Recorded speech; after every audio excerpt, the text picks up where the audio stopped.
और यही वो जज्बा था, यही वो बयानिया था जो वज़ीर आज़म नवाज शरीफ ने 2014 में दिया था। और एक शख्स जो उस वक़्त धरने कर रहा था, उसको भी उस बयानिया, जो मुल्क के ख़िलाफ़ दहशतगर्दी का जो बयानिया था, उस पे टेबल पर बिठाया। जब वो बाहर खड़े होकर उस वज़ीर आज़म को वज़ीर आज़म हाउस से घसीटने की बातें कर रहा था, उसके गिरेबान पकड़कर उसको घसीटने की बातें कर रहा था, लेकिन उस वक़्त सबसे अव्वलीन तरजीह उस वक़्त के वज़ीर आज़म की थी पाकिस्तान।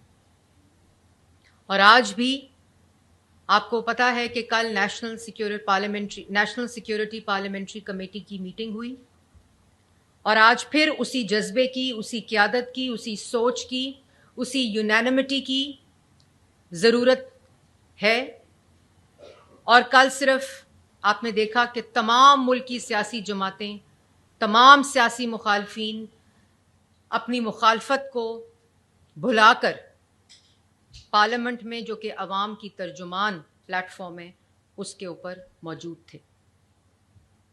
तमाम अस्करी क़यादत मौजूद थी, तमाम लॉ इन्फोर्समेंट एजेंसीज मौजूद थी,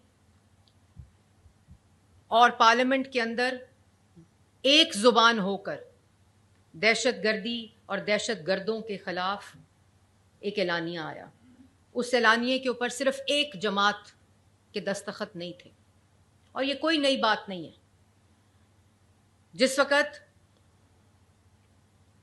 जब